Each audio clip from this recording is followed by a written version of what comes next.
There is a symbol that appears on a 4,000-year-old Egyptian amulet. It's carved above the doorway of a 14th-century Sufi lodge in Turkey. It appears in the ceiling paintings of Hindu temples, in the stained glass of medieval cathedrals, and on the back of the currency in your pocket. Everywhere it turns up, it's the same image, a single open eye. Most people who notice this assume conspiracy. Illuminati, secret societies, some shadowy truth passed down in code. But what if the real reason it keeps appearing has nothing to do with power or secrecy? What if it's the most precise diagram anyone has made of your own consciousness? Welcome to Making Sense of Being. What follows is something you cannot unsee. Here is the thing about symbols. Modern culture treats them as decoration, logo design, brand identity, something you print on a t-shirt. But the people who made these particular symbols were not making art. The Hermetic philosophers, the Vedic seers, and the Kabbalists were doing something much harder. They were trying to map invisible territory. Think about what that involves. How do you point someone toward a dimension of reality with no physical form? It cannot be weighed or measured or photographed. It exists prior to language itself. So you use a symbol not as decoration but as a pointer, a finger indicating the moon. The Zen tradition keeps a warning for exactly this. Do not mistake the finger for the moon. This particular symbol points at something the ancients thought more fundamental than God, more primary than matter, more irreducible than any atom. They were pointing at awareness itself, the witness behind all experience. There is a reason they reached for an eye to do it, rather than a brain or a heart. The eye has one property that makes it the perfect emblem of consciousness. The eye cannot see itself. Egypt is where that picture is oldest and clearest, the Wadjet, the eye of Horus, the eye of Ra. Most Egyptologists will tell you it stands for protection, royal power and healing, and they are right. But there is a layer beneath the political function. In the Hermetic tradition, which fused Egyptian and Greek thought, Ra was not merely a sun god. Ra was the principle of consciousness itself, the great illuminator. Not the light you see, but the light by which you see anything at all. The Hermetic maxim puts it plainly: the all is mind and the universe is mental. This is not the claim that the world is imaginary. It's the claim that awareness is the primary substance, and everything else arises inside it. Read that way, the eye of Ra is not a god watching you from outside.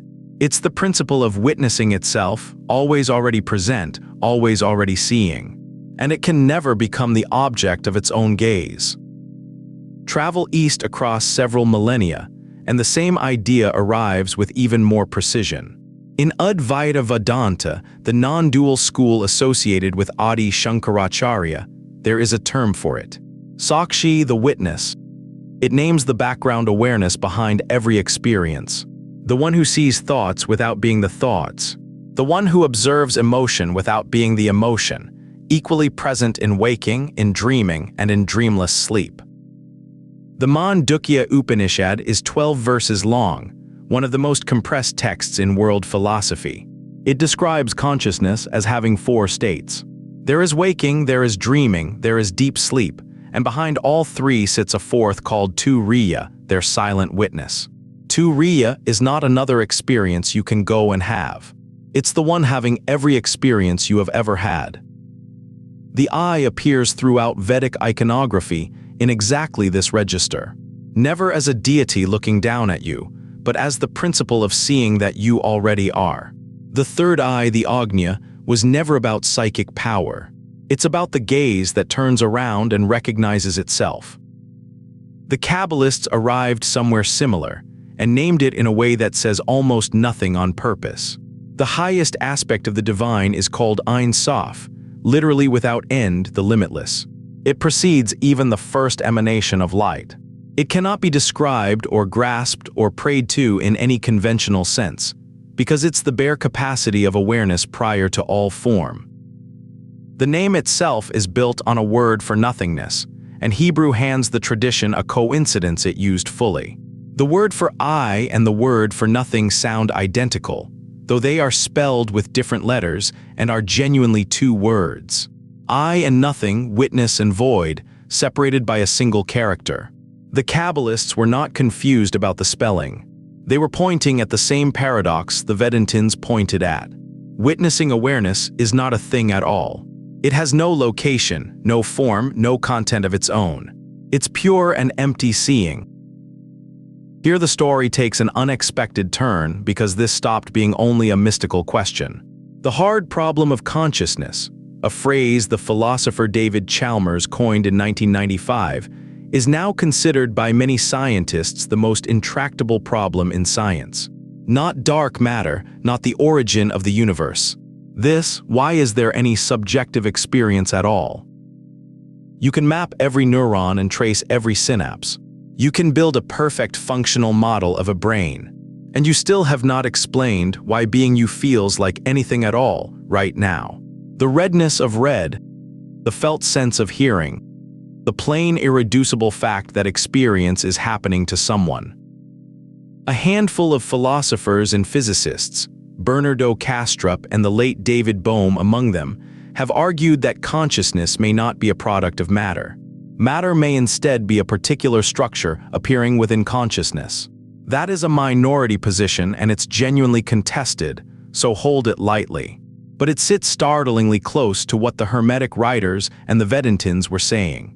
It makes the oldest symbol in the archive look less like superstition and more like an early draft. So what do you actually do with this? The invitation is a very specific kind of attention, and it costs nothing to accept. Consider what is happening as you listen. There are these words.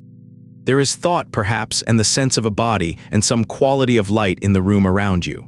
Here is the question the eye has been asking for 4,000 years. Who or what is noticing all of that? Not the content of the experience, not the thoughts, not even the body, but the thing present for all of it. The screen on which every image appears. It's not a trick question, though it's a strange one. When you turn awareness back toward awareness itself, when the eye tries to see itself, something unusual happens. You cannot find a boundary. You cannot find a location. You cannot find any edge where you end and the rest of experience begins.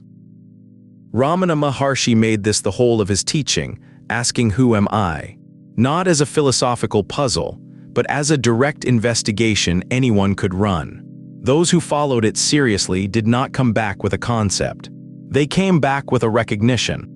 The witness is not a person sitting inside the experience. It's the space in which the experience arises. This is why the Hermetic writers called it the All, and Vedanta called it Brahman, and Sufism called it the Beloved. When you stop identifying with the contents of consciousness and notice the consciousness instead, you step out of the individual story. You step into something that was never given a proper name, because it came before all naming. The eye in the old carvings belongs to nobody, and that is precisely the point of it. So the next time you see it, on a building or in a text or on a banknote, it does not have to feel like a threat. It's not a mystery waiting to be cracked.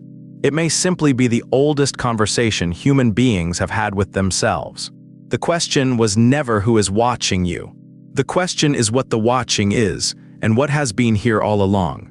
Before the first thought this morning, before any story about who you are, before the identity you have spent a lifetime building and defending and losing sleep over. Every tradition converges on the same answer, and the answer is you. Not the you that was born and will one day die. Not the you with a name and a history and an opinion about what happened last Tuesday. The you that is hearing these words right now, silent and aware and unchanged. The eye cannot see itself because it's the very act of seeing. If that landed, not just as an idea but as something you felt, subscribe, because this is the kind of conversation we have here. And leave a comment. Have you ever caught yourself watching your own thoughts, really watching as a witness to them rather than their author? Tell me what that was like. Thank you for watching.